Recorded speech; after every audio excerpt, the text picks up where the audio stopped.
Good evening, everybody. Thank you for your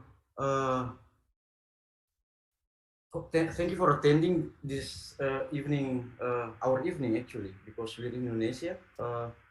Me, Nica, Rahmat, and Hari, we're in Indonesia, and our friend Felipe Steinberg is actually coming from Campinas, Brazil, but now he's sitting in Kassel, Germany. Welcome to the part of the easy launching of Riwanwa that we started from December 5th and will last to December 19th.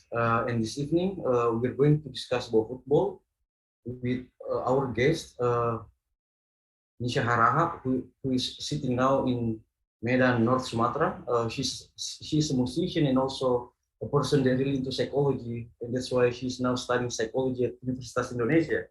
But because of the pandemic, he needs to study from home in Medan. Maybe after the pandemic, she's going to fly to Depok uh, to continue to study in persons. Yeah, and we have Rahmat Arham, the co-founder of Riwanwa. He's also a researcher.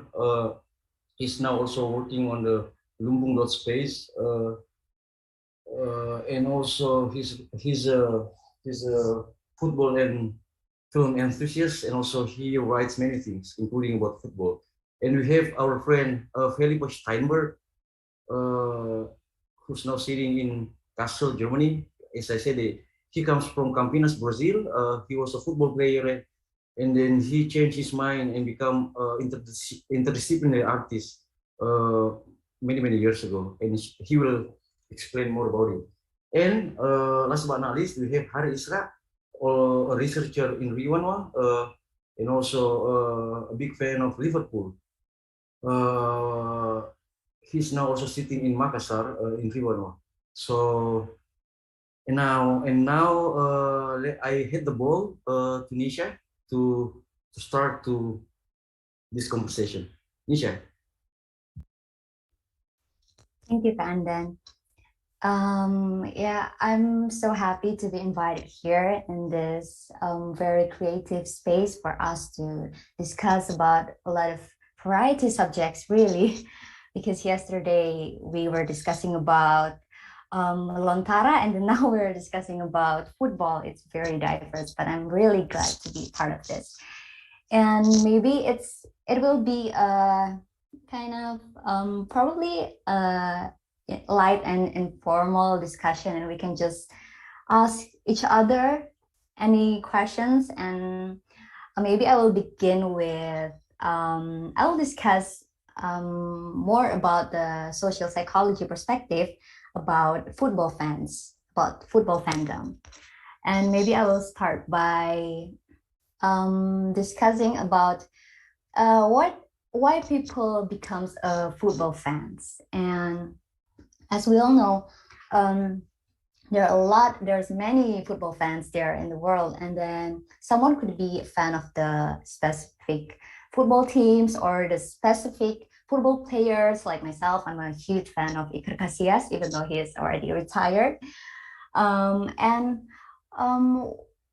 usually, a fandom, what behavior usually shown by them. And usually when a fans watching a football, even when they're not watching a football, they sometimes even use attributes such as shirt, team shirt, or even headbands or something just to or even a hat, something to show off their interest in a particular football team. And even sometimes people remember the songs such as probably Madridista, like Campione, Campione, Campione, oe, oe, oe, and the Hala Madrid, and sometimes even more. It's shown how devoted they are within that group. And from my experience, when I was in 2017, I did go to Madrid, and then I watched the El Clasico, a Spanish league.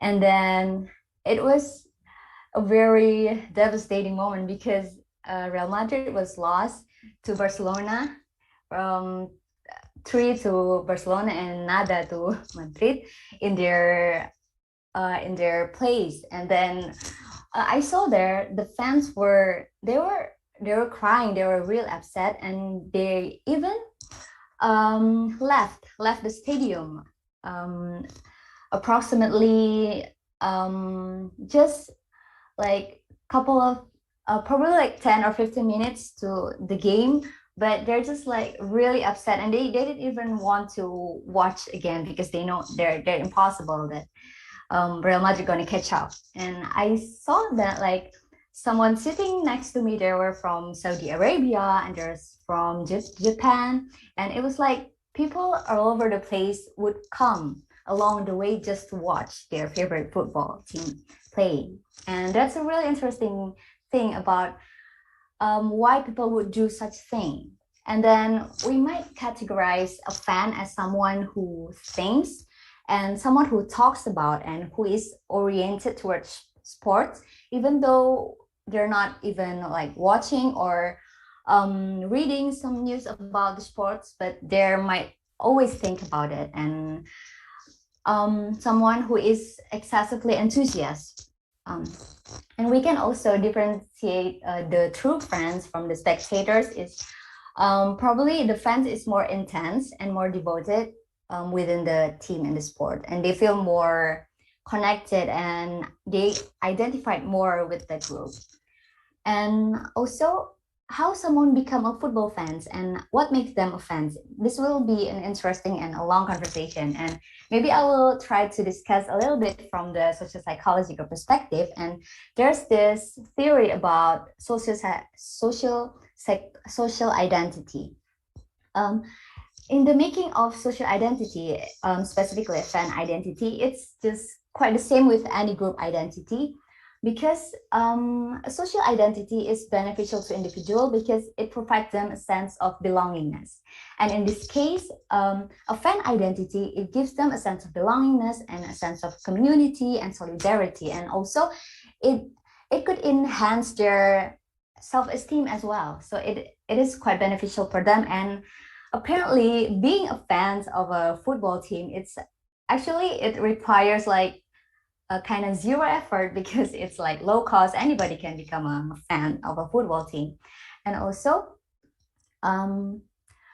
the difference between social identity and individual identity. In social identity, is the way we understand about who we are. So we see ourselves as a category or as a belong of to a certain kind of group. So the interesting thing about when we see ourselves within a group, our self-identity, it's become sort of diffusing. That's why when we're watching like football fans or fandom, and they're like gather in a crowd, and sometimes when maybe like me, I'm actually kind of shy person in my daily basis, but when I'm like joining the football team, when I watch the football El Clasico in Santiago Bernabeu, and I watch like everybody like yelling and shouting, and I was like, I feel comfortable doing so because I feel probably like everybody's doing that and it's okay. And that's interesting about when we're in the crowd, when a fans in a group of crowd, they feel like they're invisible. There's a sense of anonymous in there. And also when we talk about the sports and sport fandoms and identity, there are also these two level that we can discuss about it. And the first level is from the interpersonal or network level. That is the influence of friends and family, even community, and how it shapes someone's identity. And the second level is the symbolic levels. And this is the unique factors because it could be like someone liking a certain group because of the team name, or because of the song or the players. It's just sometimes something that is symbolic. And also and also in the network level, how someone could become a fan, it could be through a socialization. Socialization is when we see from the upbringing of a person, like differentiating from boys and girls, the likelihood of boys to become a football fan is quite high compared to girls, because in the upbringing of boys, they're from the childhood, they already familiar with they've been taught playing football from the early ages, and also they're endorsed by the video games or even toys, so they're quite familiar with the sport, especially football. But in psychology research shown that interesting in girls, they usually become interested in football because of the relational aspect, such as because of their family members likes football, or their boyfriends or their friends, or it's become more because of the social relation that they're having. Yeah, I think this will be a great discussion, and maybe we can also like hear from perspective from Felipe here. He's also he's a former Brazilian football player. Are you playing in a national team, or what club are you in? Maybe we can. No, I think that's thank you, Nisha, was great, and then thank you, Andan, and everybody. I think also is very special to be here today, and for the soft launching, and I'm very happy to be part of it as well.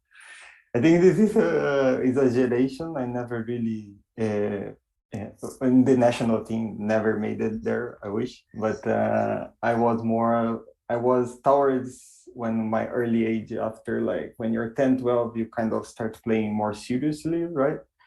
And within this kind of sort of path to professionalization, you start as a young kid to go into these things for like 14, 15, 16.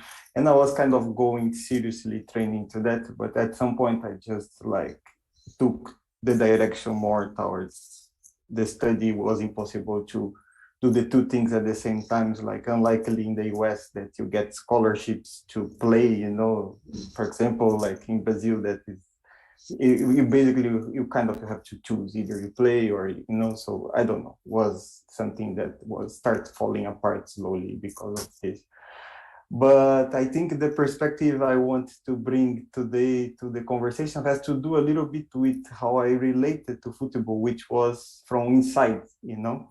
So maybe if you're talking about from the perspective of the fans, I think one thing that I always imagined to try to convey through art, that's something that I've been working with for a while now, is to, in relation to football, of course, it's important to look at the social political aspects of the game and look at the, like, how different forms of like capitalism is influencing the way the game is played from outside, how the managers are influencing, and how the geopolitics, etc. This is, I don't think it's something you should not consider, but I've been interested from the art perspective to try to understand how to see football from inside, you know, if that is possible, to see it as this. Because I think something you were saying, that you were sitting there and you saw someone from Saudi Arabia and you create a sort of identification. Football has this power also from inside because it's a non-verbal thing. So you can communicate non-verbally with between players, but also you can be just watching and you're going to understand the language somewhat. And I think this idea of looking football from inside, from the theater and the drama of inside the field, I think is something that is very hard to capture. You know, even now I found myself in a very weird situation in order to prepare for this talk today, this conversation we're having, because I think I want to reflect about football, but football is something that I enjoy doing it. So how I can stop to reflect, because it gets very into it's something that is really bodily experience for me. So the reflection is to move myself a bit out of it is a bit like difficult. And this also just convey another thing that I've been feeling in the last few years, that I got a little bit not interested anymore in watching as much as I am interested in playing.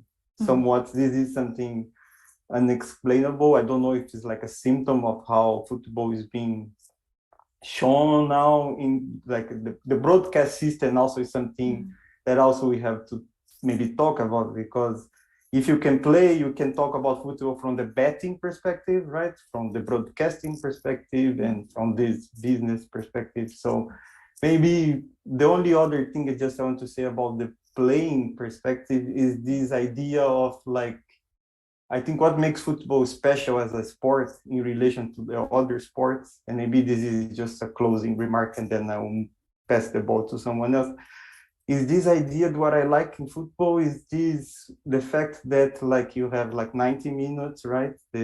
And sometimes the game can be 0-0. So what I mean by that, like when you're playing volleyball, you're scoring all the time. And when you're playing basketball, the score is all the time. So you wonder.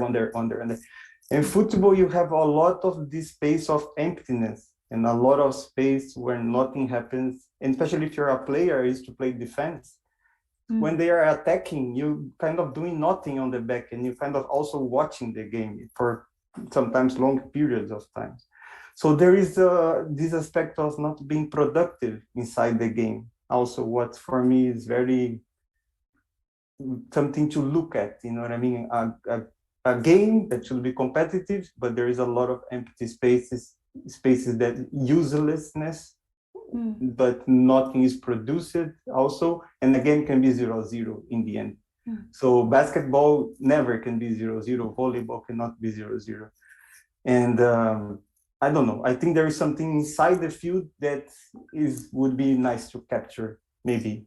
I don't know how, but this is my little initial touch, and I would like to pass the ball to Harry.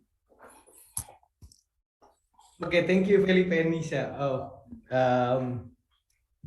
I don't know where to start, but maybe I'd like to start how I became a football fan, and Nisha talked about how it relates to social identity and so on.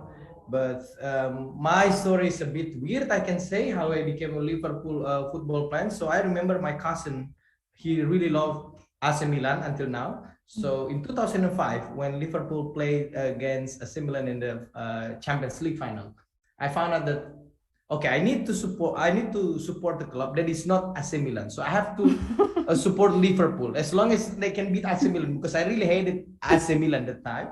So I started to support Liverpool. At the first half, you know the story. In Istanbul, in the first half, Liverpool lost 3-0. That they made a comeback and won through penalty session.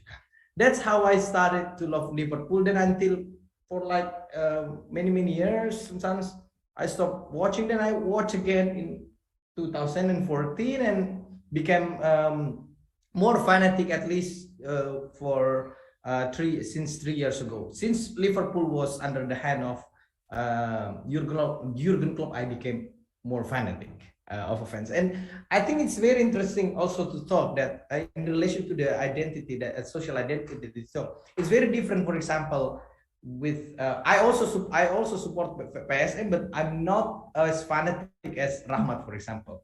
So when we talk about football, it's almost the identity is closely related to where we live. But in Indonesia, I remember Felipe, we talked about this before. In World Cup, for example, of course, people from Brazil, because they play in the World Cup, they will support Brazil. But in Indonesia, there's like a constellation of which teams that you're going to support. And it also has a colonial experience. I remember from reading Felix Nasi's novel, Orang-Orang Oyetimu, we can see that how crazy people on Brazil in East Nusa Tenggara. While in Maluku, I remember the story of a friend who lived there and worked there. In 2010, when in 2010, right? When the Netherlands went to the final and met Spain in World Cup final. People in Maluku were like that time were celebrating in the street while bringing Dutch flag. It's something like and also I remember the story when But Spanish won, right? No, the Netherlands against Spanish. Yeah, so yeah. They broke the Netherlands flag on the street as well. It's something very weird in terms of how, like, the fact that it was colonized before by the Netherlands. But another interesting post-colonial aspect of football is that I remember people, my father, my uncle, in the last World Cup in Moscow, were like, why there's no Asia? Oh, Japan was lost. There's no more Asia. So football is always almost related to the proximity of where we are. But in terms of the club, it has something different, I guess. When we support the club. Maybe Nisa, you can also share later the story how you became a fan of Real Madrid. So that's how my story of becoming fans of Liverpool. And I want to cross to what Felipe said before, like what makes football interesting is because the non-verbal language that you communicate in the field or in the pitch. So I remember when Jean-Paul Sartre, in the Critique of Dialectical Reason, Volume 2, when he discussed about organization, he turned directly into football. So it's very interesting how something that he called praxis, what Sartre called praxis, is that individual players in the pitch of football, they are subordinate to the team, but it's not that totally subordinate. They have their creativity they have the creativity to function. To function in each function that they are assigned to create something. So there's the dialectics of collectivity and the individual within the organization of football, which is making something interesting, makes it also something special compared to the other type of sport. And in terms of the organization, I used to think that. So I honestly don't really love Barcelona because it's a team where relying so much on the foot of Lionel Messi or something. I honestly don't really like that. But there's an interesting story. So if we look at the differences between Barcelona and Liverpool, at least maybe because I'm a Liverpool because of my crazy fanatics of Liverpool, so I became critical to Barcelona. But okay. That's fine. So if we take a look at the 10 years, like Barcelona, their approach to football is like they buy an expensive player. It's very different with Liverpool. Okay, they buy some expensive player, but mostly they try to breed the players. And what happens to Barcelona, for example, in the last 3 years, you can see like they play the same players for almost 10 years, at least. For not 10 years, 5 years. There's almost no regeneration. So when they bought Ousmane Dembele or other players like Ansu Fati came from La Masia, the gap between the years are very high. It's very different when you watch Liverpool. This is like senior player, middle-aged player, and the young player. So there's a regeneration in the team. It's very interesting if we try to reflect that management into an independent art scene. Sometimes we see in the art scene that it's always the same people that speak, the same people that become creative, the same people that blah blah blah, without any regeneration. So I think that's an also interesting fact of football. How, for example, a team like Liverpool, we can see the process of regeneration in terms of the team by giving opportunity, by giving time to the younger player to play with the older player. So it's like and also the middle-aged player to bridge the gap between those two. This relates to the story as well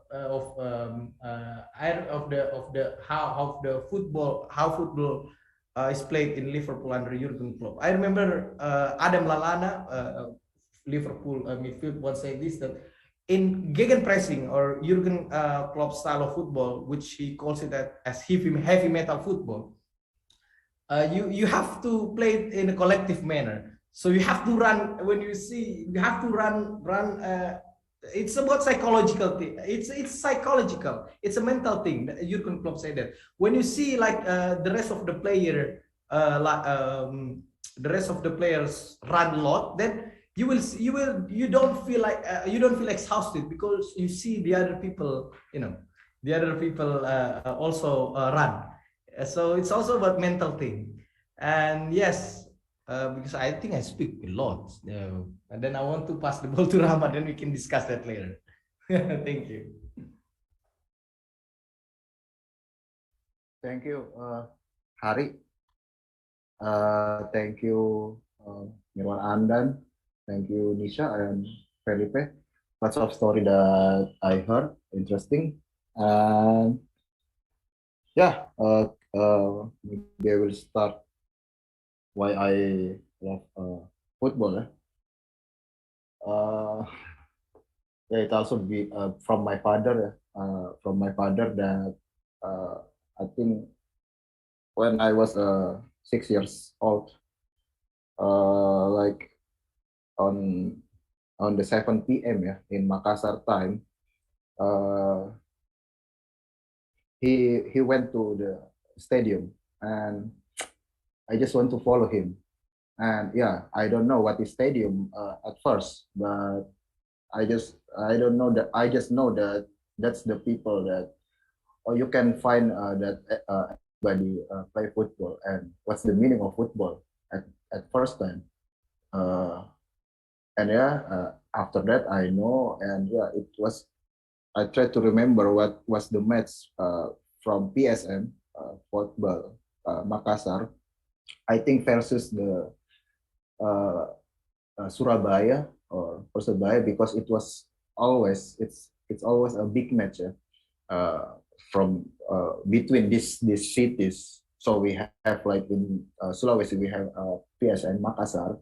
In Java we have many, yeah, many cities, yeah, and also in Sumatra we have PSMS Medan, Asmen Padang, and yeah, Sriwijaya. But then what uh, what what makes me really love football is uh, when I didn't got a chance to go to, or to went to stadium. I hear from a radio, yeah, the national radio of Makassar.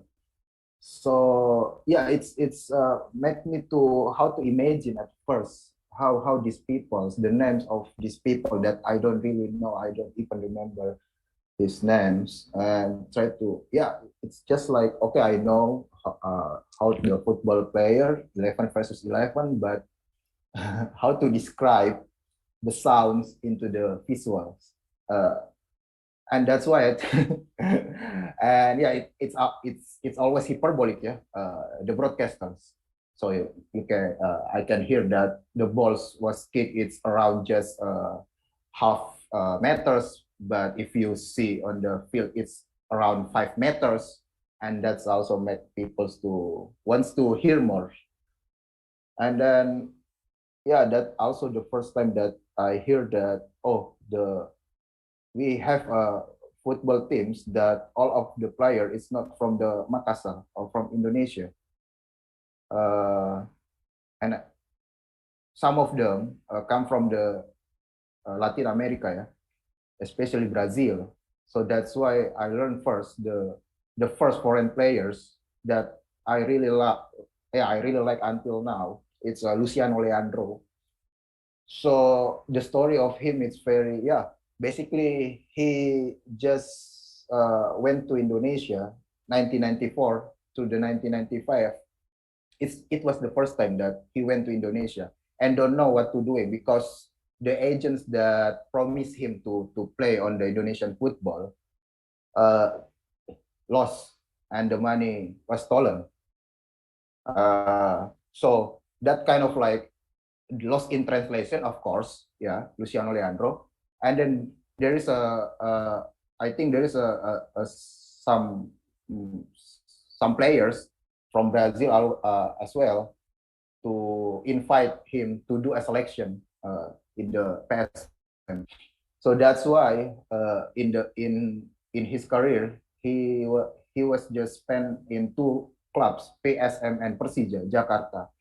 And yeah, I learned that Luciano Leandro was come from Bangu from Brazil, and now he got a hotel in Brazil. The hotel is Makassar Hotel, and yeah, I really like the personal of the inside of these players, the Luciano Leandro.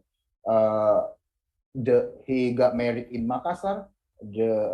He got a daughter first in Makassar, but then he couldn't saw his wife got a birth because he need to went to the South Korea for PSM, the Winners Asia. So that's why.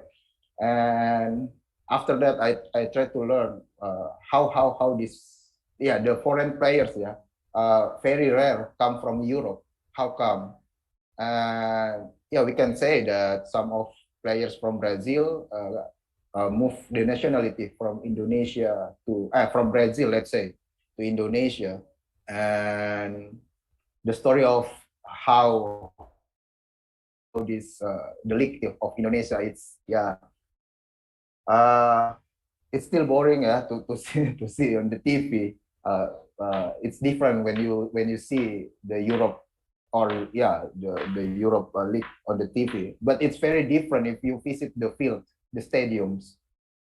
The adrenalines that you feel, the songs, and how you feel that this team is yours, or the sense of belonging.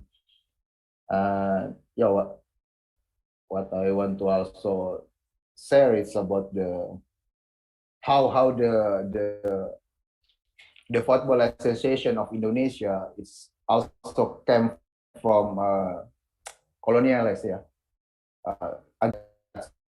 wants to play football but doesn't have an access. So what need to access? We can make it an access. So that's why we just make the Football Federation, and after that we know that until the condition and social political condition in Indonesia intertwine with football as well.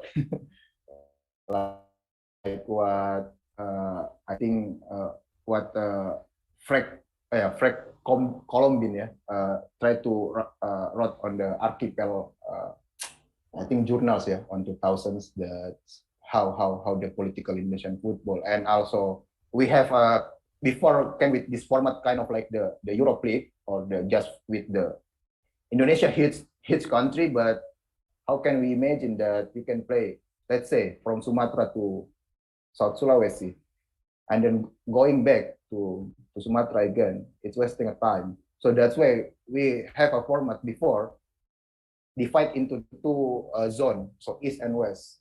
And also we have a story about how the football starting from the name of the union or perserikatan. So it's a local people. So that's why in the Indonesian League, if the team starting awards with P, that's the former team. And then we have also the kind of the professional teams after it from Sukarno and Suharto.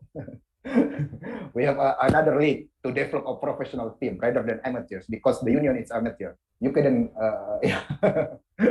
and things like that. So it's also move from that. And until now, in Indonesia and now compete in the IFF right now, Southeast Asian Football Cup. I think tonight Indonesia face Malaysia. So if Indonesia got draw, we will go into the next round on the semifinals. And before the coach is now from South Korea. Before that, we believe that the best coach for Indonesia is from the Latin America, and then after that Europe, and then we see from 2002 that Japan and Korea could help the World Cup. And then also the questioning, we can do like it's in the same of the Asia like that.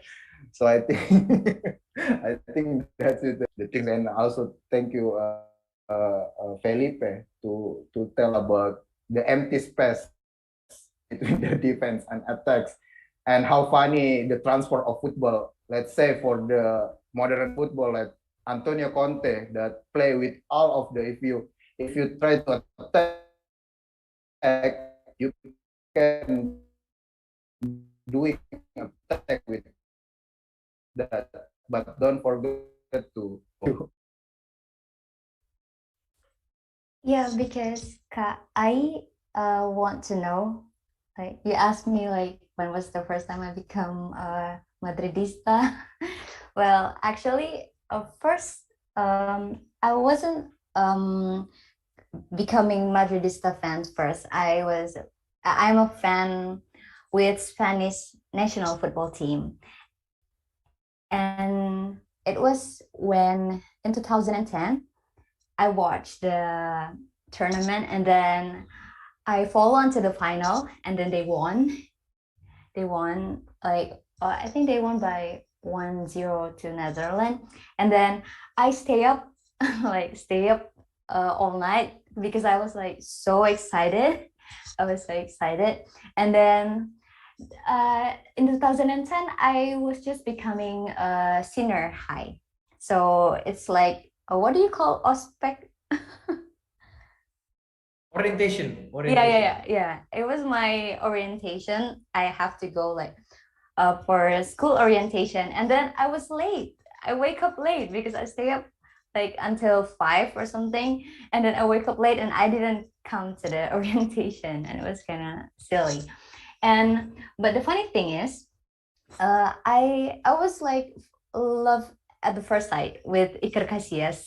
I was like, oh my god, he's so hot, and also he plays so good. Like I was like, oh my god.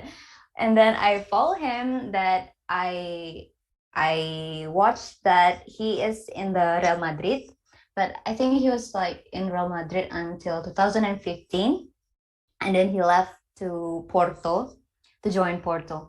But I was after that I was become like after 2010 watching the Spanish national football team. I was become a fan with Spanish national, and then Real Madrid.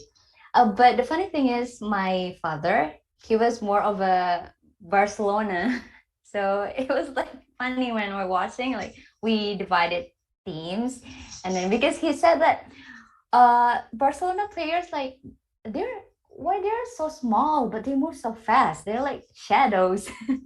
And then like he just liked the way like how the team structure and all. And yeah, I think that's the first time. That's the story behind why I'm interested in Spanish football team and then Real Madrid, and then I become like watching, not really religiously, but watching some of the tournaments like in Copa del Rey and La Liga, yeah, and Champions League, something like that. Yeah. And Felipe, when did like the first time you become interested in football? I think you haven't mentioned that. Yeah. Or Yeah, that's true. I didn't, but I mean that's what I think is something difficult to talk about, because it's something that I was born. I mean, this is a kind of cliche to say, but is a cliche in Brazil. Is the reality? You know what I mean? It's like don't know. Football is everywhere. You know, so this was I started playing and watching from the. I don't remember, you know. It's a memory that I don't even can tell you when was the first time. It's just something that is like I don't know. It's like being myself. It's part of me. So that's also the funny thing for me. I cannot dissociate, you know, from anything. And I think we all feel like this there. And I think that's a nice question, and also relates to what Ramato was saying, because like why the Brazilian players go right to Indonesia eventually, not the Europeans. It's just this is also something to think about. Where there is this philosopher called Willem Flusser. He has this saying about football in Brazil that says that like maybe in Europe like football can be escape, but in Brazil football is a reality, as if it's like it's what is there, you know. So I don't know, for some reason we became this exporting of players, which now it gets into these complications that if you talked about this kind of colonial sort of relations with the players they go very young age out of Brazil and they are raised to be professional players abroad, and it becomes this machine structure, where they extract those kids very young from Brazil, and then you see them like literally growing in front of the television, So I think this can be something that should be, yeah, but it's also interesting when like players in different capacities, this relation is not to Europe, but like, I don't know what kind of, someone just mentioned here in the chat, Luciano, maybe you guys can talk about him, Luciano Leandro. He became a football star in Indonesia, right? And he was from Brazil, so I never heard this story before, of him. I don't know his name. So this is something maybe you guys can talk about. Yeah, maybe Yeah. Kak Rahmat one, yeah. Yeah, thank you, Felipe.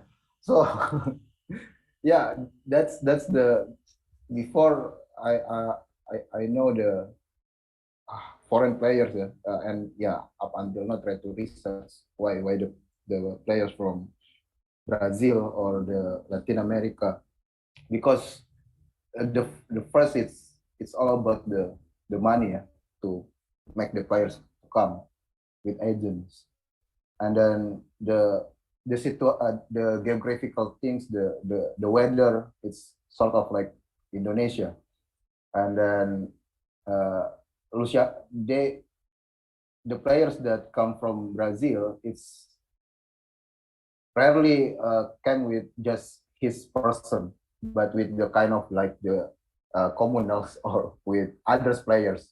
So they met on maybe on the airport before depart to the Asia, and just to get know each other and then make a friends organically. So like apart from Luciano Leandro in Makassar, in PSM Makassar, we also really love Carlos de Melo. So this is the funny players, because he's not a really type of football player. He's kind of like the chubby guys, but he is playmaker. So it's kind of like a Bebeto, but with, yeah, it's kind of like a Mario Bros sort of. He couldn't run, but the time that you gave him a ball, yeah, he can dancing with that, and nobody players can touch the balls, and that's very make us as a fans in the stadium. Yeah, it's very, yeah, joyful to watch. Yeah, even though we lost on the match, let's say, but then after the match, we can salute, like standing ovation to them of the effort that they get. Carlos de Melo, part of the team that made PSM champions on 2000. So that's I think that's the initially league that's starting again after the 1998. Yeah, and then it just took two years to PSM to get the league. Before that, we just have like the Union League, and then we merged Union, and then the kind of the name is Galatama, the Premier League of Indonesia. Need to merge, and then, yeah, we have a bunch of teams, 33. You have to divide East and West, and then after that you will come with the sudden death, yeah, with 16 round, and then blah blah blah, and then the final will help in Stadion Senayan, yeah, the legacy of Sukur. It's so funny. After and then see, Carlos de Melo, it's after Carlos de Melo, we also have Jackson F. Thiago, yeah. The Jackson F. Thiago, it's kind of like maybe like Rivaldo, yeah, let's say, because the first World Cup that I saw is 1998, and now Jackson F. Thiago also Indonesian citizen, and these three of peoples, all of them, yeah, the money got stolen, yeah. So like Carlos de Melo, the agents told him that he will play on the Malaysia, but turns out it's just in Indonesia. so, so so many so many, yeah, kind of the dark stories, but then they came up, and then after that, when we, yeah, for the foreign players, the maximal of each of club Indonesia is 5. So before that, you can hire all of them. It's come from the Latin America, either Argentina, either Chile, Brazil. In PSM Makassar, I remember that because at the time PSM doesn't have a keeper, yeah, and then there is a slot for a keeper, and the PSM got the old keepers like Tafarel. The name is Vargas, and it's very, yeah, it's very it's kind of like see the Sila with the ball. So Vargas is just one years or nearly one years in Makassar. But like what I said, like we still we PSM still have that kind of players that we really love, even though we hate it.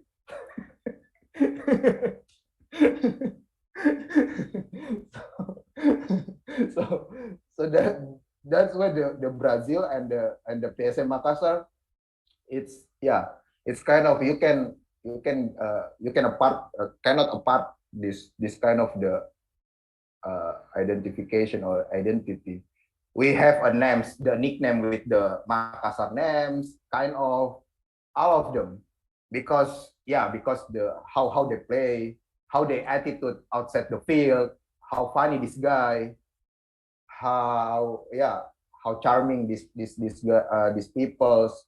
And I think that's make us, yeah, it's not just about the match, yeah. It's about how the relationship between between us.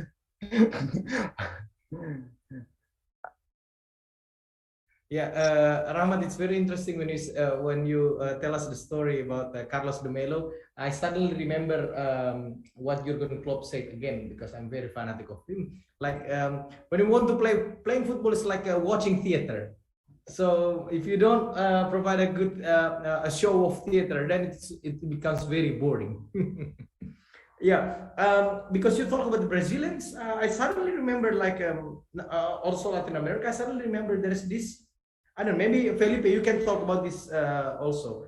And I still remember when Alisson Becker, Roberto Firmino, or Fabinho, the Brazilian, even Lionel Messi came to the field. They used to like this, you know, put their hands like this. And there's also I remember Adrian Mutu, if you remember him. He was a Romanian. Adrian Mutu is Romanian, right? Yes. Yeah, Romanian footballer. He used to put basil above his shoes before play. Or also Blanc, the captain of Brazil in 1998. He used to kiss Bartes' bald head during the. There is also a superstitious element in the football.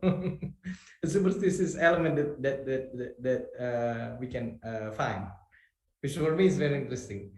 Yeah, and even like even if like this is a modern football and something, but still many players have that kind of superstitious element that they are inseparable when they play football.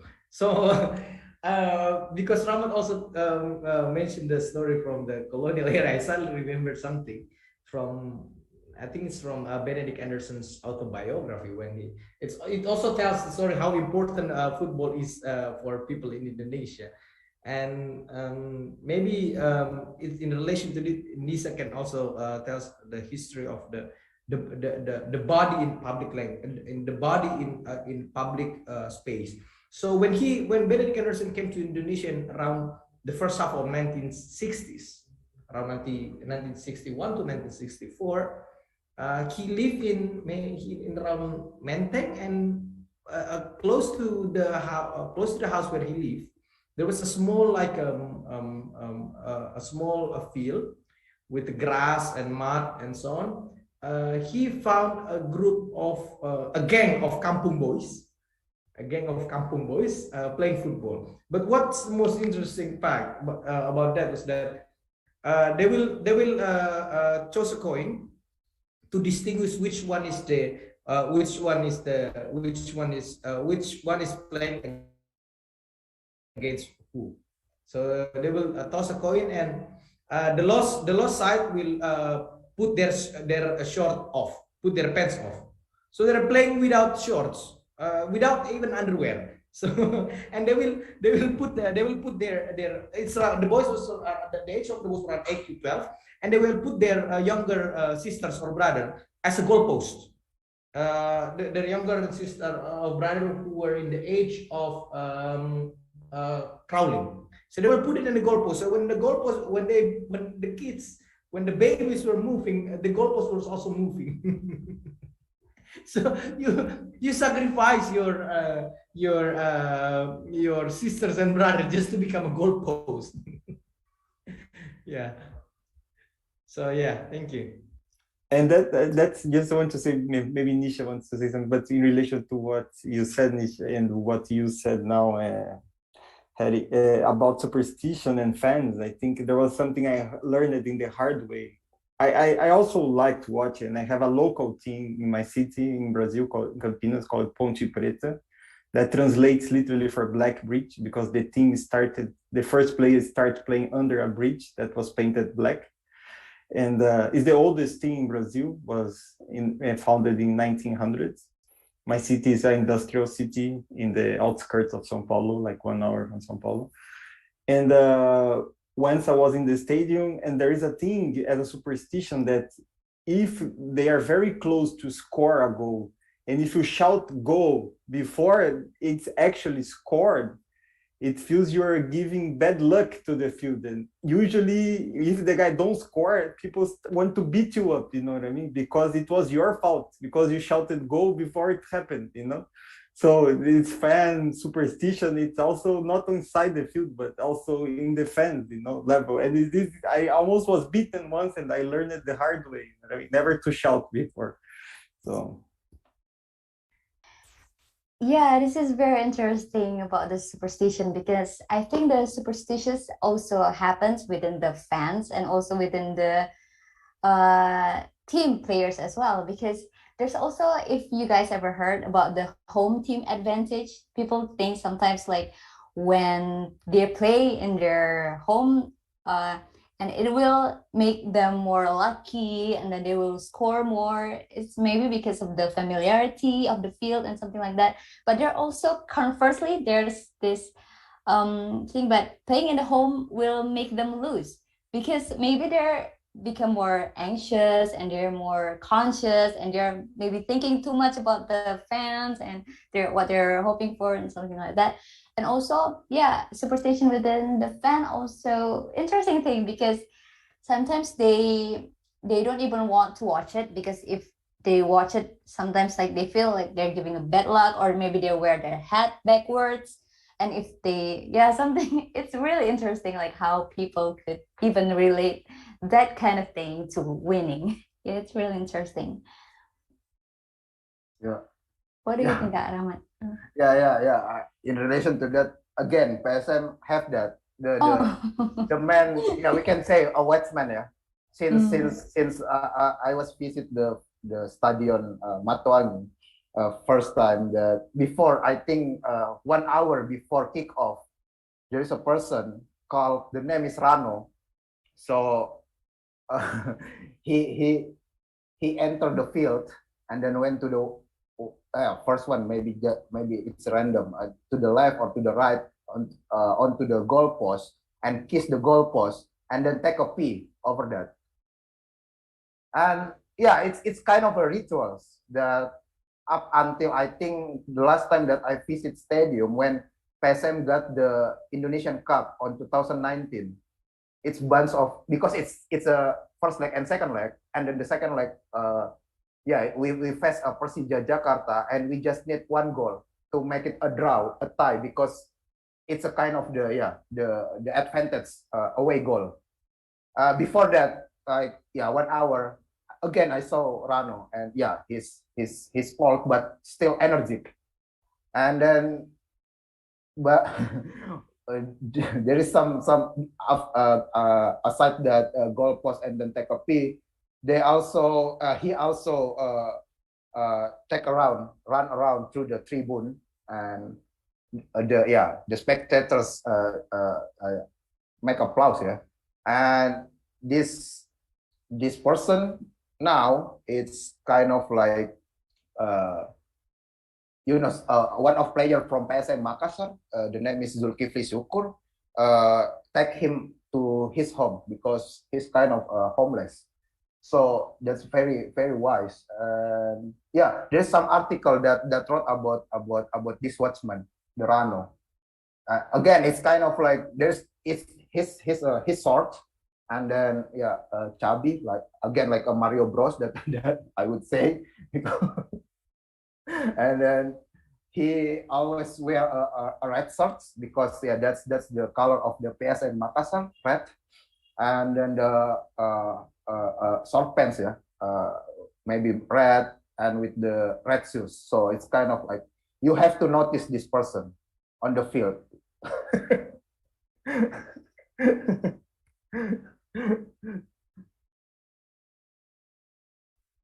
Yeah. I would also would like to discuss what do you guys think about like sports fandom that take their action like way too far, like to aggressive level, and then to cause riot and something like that. What do you think, like why they behave like that, or why would someone do that, or even like something probably I think I've heard about the like Hillsborough, if I'm not mistaken, Hillsborough tragedy.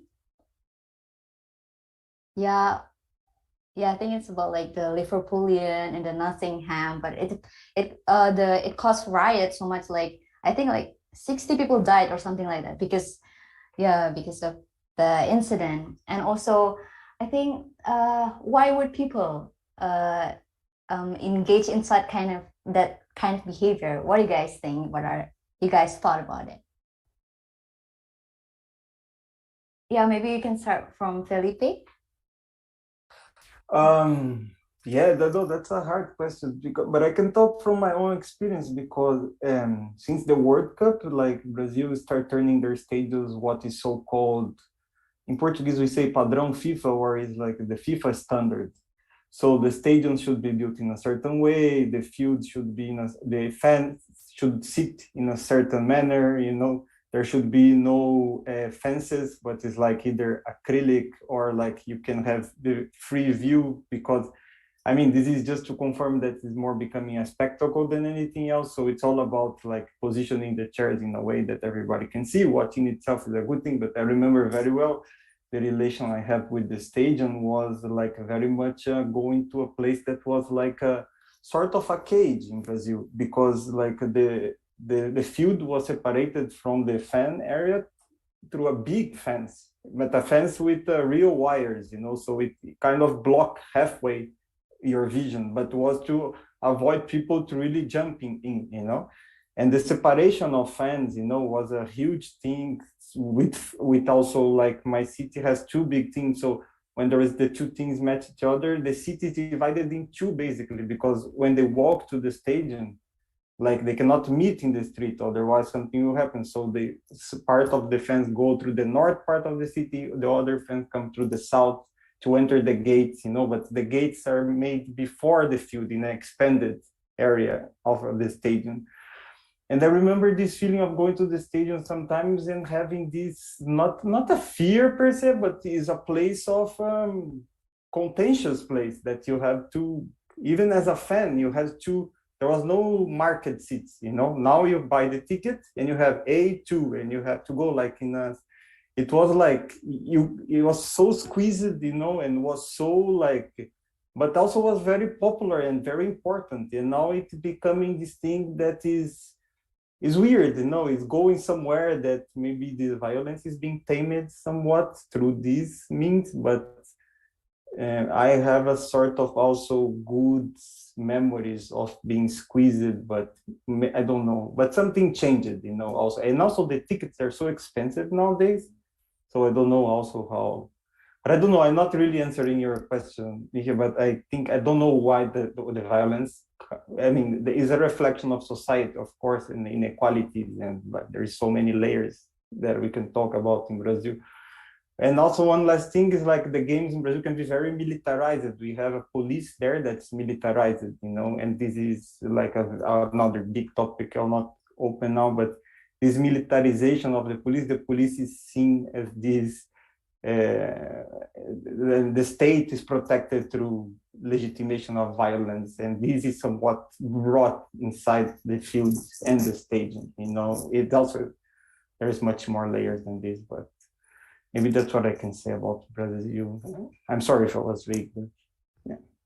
Yeah, I try to remember some of the violence that is happening, at least in also, of course, in football in Indonesia. But if I try to reflect what happens is, I think it's related to maybe Rahmat can confirm this later. But if you can see the fans that are involved in clash to one another, I guess it's related to the we can see the what from what background these people came from.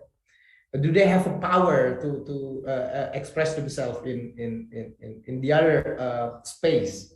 I mean, what I try to reflect is what we've seen, for example, in the when people died here, in Makassar, and they want to bring it to the graveyard, there will be ambulance, but there will be so many people using motorcycles. It's like crazy, like, oh, you can't use, come on, go, even using bamboo or something to make people away from the road. They will occupy the street. And I think it's the same. Maybe it's the same. The power of the psychology of power, or I don't know what to say, but they don't have. It's the only way where they can express themselves, when they feel that they have the power to do something. Maybe they don't have the power in the everyday life, like in the school, they used to be subjugated, in the university, in the family, or something. So by doing so, all of the oppression that they had experienced in the everyday life is channeled through the violence that is happening in the street. I don't know, maybe it's just a speculation, but maybe Rahmat can confirm this. Yeah, thank you, Hari. I will take the last word from Felipe's strength. Felipe, militarization. It's I remember again, it's an example from when I watched PSM Makassar versus Persebaya Surabaya.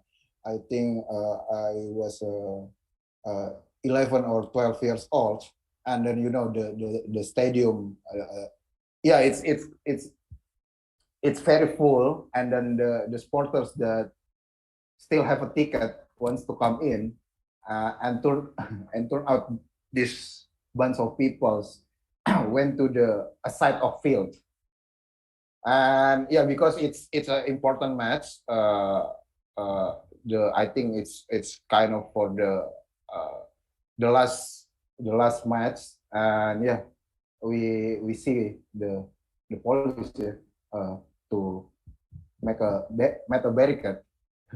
And yeah, and also on I remember 2011, 2017, also there was a riot in stadium, again in home base of PSM Makassar. At the time, it was the last match, PSM Makassar versus Bali, and if PSM win, we got the trophy. And until 85 minutes, it's still 0-0. PSM got the text, and then there was a counter attack from a Bali United, and it was a goal. And after that, we got a chance to convert that to the penalty handball from the I think a defense, or I don't remember about that. But then the referee is kind of like rule out the game. And yeah, that was the first, I remember the very first thing that why fans or supporters coming onto the field, because the regulation, again, the regulation, how this league are going on, and then the match fixing, of course, that we also face it right now, and then the kind of, yeah, it's still I think it's still happening up until now, because like 2 months ago or 1 month ago, there was a story again from the League 2 and League 3 of the Indonesian League, that with the police or the football federation got the match fixing, and also it was related to the gambling, yeah. And also the 2 days ago, I saw the news again between Laos and Vietnam and Laos Indonesia, that Laos gave up for the game because the house of the bet is kind of like Laos bet at least 3.75. That means you have a 4 goals, yeah. So you have to send 2 players that can do that to allow to allow the goals, but that also still a speculation between that. So yeah, it's kind of, because of East Asia, it's a very I think hot market to do a gambling as well, the league.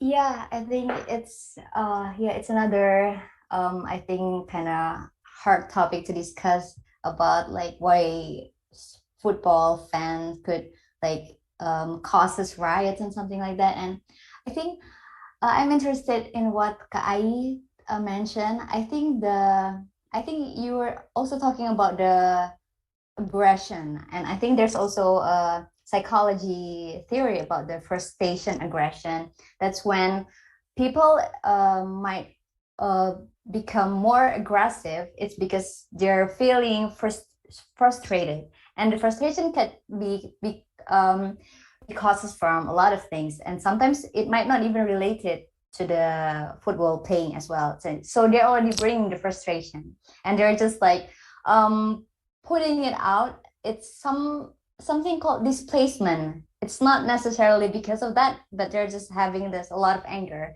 within them. Yeah, I think there's and there's also a theory about the individuation. It's when like people in the crowd, or when they're with a lot of people, in the group, and they feel like they're somehow unnoticed. They feel like they're anonymous, and there's also justify their action because they feel like their friends or their fellow also doing that. And I think there's a lot of factors that's going on why people could act aggressively.